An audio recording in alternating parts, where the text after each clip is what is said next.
সাথে আমার একটা কথা ছিল। বলো। পরশু আমার আর হ্যারির এনগেজমেন্ট। কি কি বললে? হ্যারির সাথে এনগেজমেন্ট?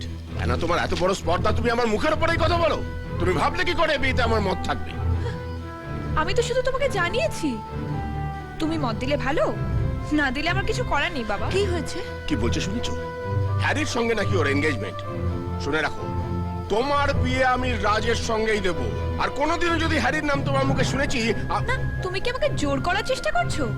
করো না, লাভ নেই। কারণ আমার যেটা করার সেটা আমি করবই। আমিও দেখে নেবো কিভাবে তোমার হ্যারির সঙ্গে এনগেজমেন্ট হয়। আমি এখনো মরে যাইনি। আচ্ছা তুমি একটু শান্ত হও না। আরে কি ভেবেছো নিজেকে? মাতব্বর, ওর বিয়ে যদি আমি রাজের সঙ্গে না দিই তাহলে আমার নাম রঞ্জিত ব্যানার্জি নয়। যদি সেটা করতে চান তাহলে মস্ত বড় ভুল হবে কাকাবাবু। কি বলতে চাইছো তুমি? অ্যানাকে জোর করতে গেলে হিতে বিপরীত হবে। ও খুব জেদি। জোর করে বাধা দিয়ে ওর জেদ বাড়িয়ে দেবেন না। ও যেটা করতে চায় সেটাই ওকে করতে দিন। আরে দে না, দে দে বল মি আমাদের ফোন দিন, দাদা তো দেন। আরে কি হয়েছে কি? কার ফোন? দাদা তাই? ধ্যাৎ, হ্যালো মারবো। রাজু, কেমন আছিস বাবা? তোমার জন্য খুব মন কেমন করছে মা। কতদিন তোমায় দেখিনি। কেমন আছো তুমি? খুব ভালো। তোর বিয়ে তোর জন্যই ব্যস্ত। ও হ্যাঁ, ভালো কথা। অ্যানাকে জিজ্ঞেস করিস তো বিয়েতে ওর জন্য কি বেনারসি কিনবো, লাল না অন্য রঙের?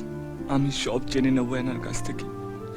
ওর কি রঙে বেনারসি পছন্দ, কেমন সাজতে ভালোবাসে, আমি সব জেনে আসবো। আমি আসছি মা, আমি তোমার কাছে ফিরে আসছি। ফিরে আসছিস? খুব ভালো হলো। অ্যানার আংটি আর বালার মাপটা দরকার। ঠিক আছে, এখানে এলেই না হয় করে নেবো। অ্যানা আসছে না মা। আসছে না মানে? না না মা, আসলে অ্যানার আসার খুবই ইচ্ছে ছিল। আমি ওকে সঙ্গে নিচ্ছি না।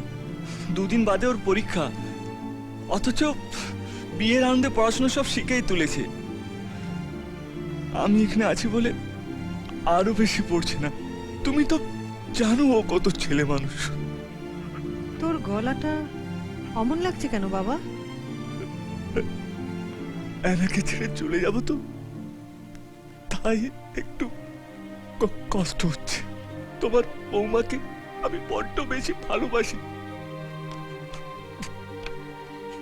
হ্যালো হ্যালো, আকের তালে কোমর দোলে খুশিতে নাচে মন। আজ বাজা কাছর জমা আসর থাকবে মা আর কতক্ষণ।